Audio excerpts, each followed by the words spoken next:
Coming up, I'm going to be giving you 5 reasons why you have to try this beer before you die.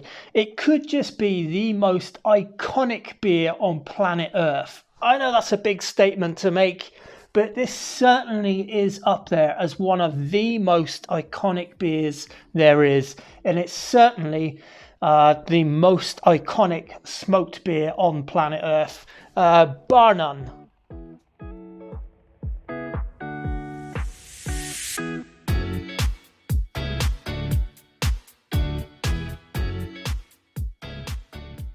Hey, welcome back to Views on Brews. I am Brendan, and this is another one of my Delve Deeper episodes where I take a closer look at something in the beer world. This time it's not a craft beer, it's not a modern brewery. This pretty much the polar opposite of that. We're going to take a look at one of those beers that you must try before you die. It's widely recognized as the most famous smoked beer in the world. And who knows, it might even be the most important beer on planet Earth. Who's to say? Anyway, I'm going to give you 5 reasons why you have to try this beer before you die, even if you're vegetarian, even if you don't like bacon.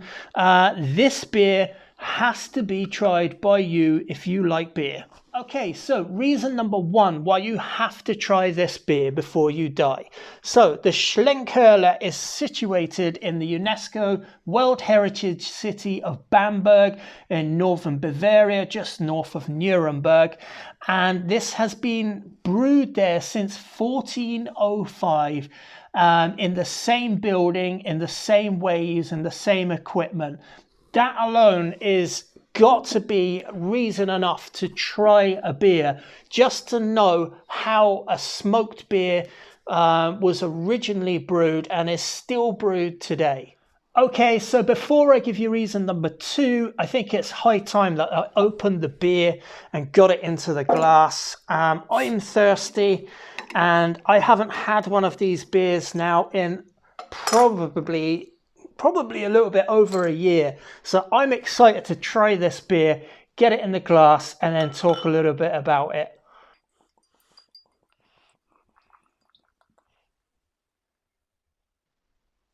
I'm going to let that head settle.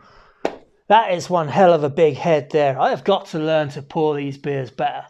Okay, so reason number 2 why you have to try this beer. So up until the Industrial Revolution, 17th, 18th century, all maltsters would have malted their grains over wood, imparting that smokiness into their grain just after the steeping and in a kilning process. And that would have been the way it was done. So drinking this beer, if you are in any way interested in, some kind of facts about how beer used to be brewed, you're really drinking the past with every single sip of this beer, and you're actually getting a look into how beer may have tasted and probably did across vast areas over Europe at least. So I think that's got to be a really good reason to try this beer. And before I say another word, that's exactly what I am going to do. Cheers, Prost, Slancha, wherever you are. I hope you're enjoying a beer. The coloration of this beer, every time I look at it, is just so sophisticated. Ruby red, mahogany, rosewood, a bit of chestnut in there, a bit of copper, bit of amber, deep amber. It just looks like a precious stone of a liquid. It's just fantastic, absolutely beautiful. The head on it is just really nice, rich, beige looking, slight twinge almost of orange coming off of it, but I think that's the beer shining through. Cheers, let me have a go.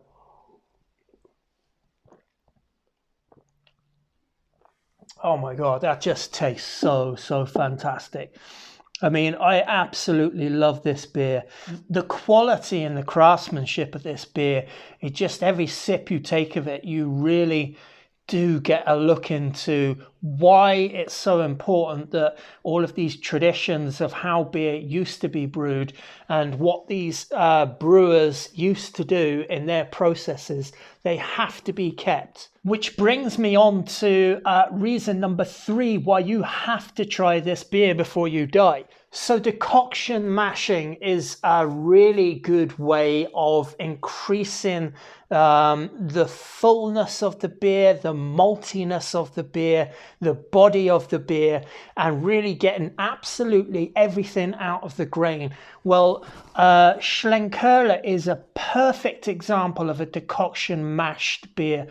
It was done so historically because thermometers weren't around when this was invented, so it was just how this was brewed, and it's how the brewers brewed back then.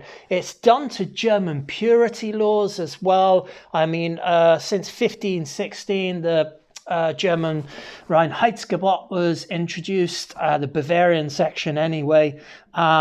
This is brewed according to that, and it's another historical reason why, if you really like beer, and some of you, I know you will have tried this beer, but if you haven't tried this beer and you're looking at, finding a really good example of a historically process-driven brewed beer, then this is the type of beer that you have to go to. So a really fine example of a decoction mashed lager style bottom fermented beer, Märzen. It's absolutely everything that really encompasses brewing tradition all in one glass, and it's so easy to get this beer as well. Okay, so on to reason 4 why you have to try this beer before you die. So this beer, this brewery is one of only 2 traditional style smoked beer breweries in the world listed up until 2017. There's only 2 left now. Special is another one, but this is considered one of the most traditional smoked beer breweries in the world, and one of the only remaining 2. And in recognition for that, it has been admitted into the Ark of Taste by Slow Food, one of, I think, 5,000 tastes, flavors, foods, liquids, beverages. That's all been put on this kind of arc of, real historical significance. And I don't know much about that award, but I do know that this feels like it feels like this needs to be preserved in brewing culture and not ever shut down. It needs to be kept going the whole time. So that's why, the more you hear about it, the more you hear people talking about it, and the more we try this beer and keep it in production, the better. And really, in, I guess, around 2017, with this resurgence in the modern craft beer brewing scene, beer enthusiasts like myself, like yourself, we're really interested in this kind of style and learning little bits and pieces about it. I've still not ever got to the brewery, but one day, you never know, I might get there, hopefully so. So on to reason number 5 why you have to try this beer. This is one of the only breweries that malts its own grain. They steep it there, they germinate it there, and they kiln it there over beechwood logs, fires, to the traditional methods. It's all done on site. And then the beer, after it's been made, it's gone through all of that lengthy decoction process, is then lagered in 700, I think 700 or 800 year old caves underground for several months. And, you know, surely that's got to be reason enough to try this beer before you die. But I also think there's a sixth reason, a real obvious reason why you have to try this beer. And it's the most important one. And it is, of course, the taste and the flavor of it. It's an unmistakable smokiness to the beer. It's rich, it's malty. It's the definition of a malty rich beer. And of course, that smokiness comes across like bacon. Some people call it like bacon frazzles, bacon fries. It smells like liquid breakfast. It just smells so pleasantly bright, smoked, and savory. It's that savory smokiness that you just can't get. And it's such a unique thing to this beer style. You have to try this beer. It's just incredible. It's unique, and it really is reason enough on its own for you to try this beer before you die. So there's 6 really good reasons why you should try this beer. And I haven't really even touched on how good a quality this beer is. So let me just taste it quickly. It looks, when you look at this beer, you think, well, that's going to really, really fill you up.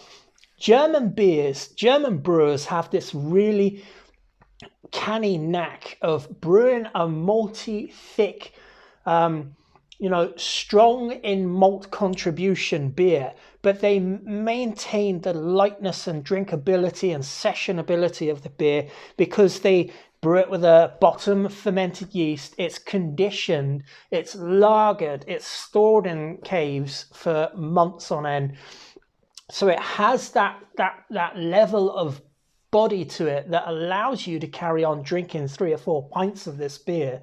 I know I've only taken a few sips out of this. It hasn't even affected me like one bit, and yet I know when I'm drinking it, I feel like I'm drinking something that's big and meaty and bulky.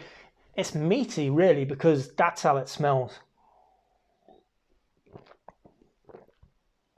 It's so damn good. Here's a question for you. Leave me a comment down below in the comments section. Have you had this beer, or have you had any of the other versions?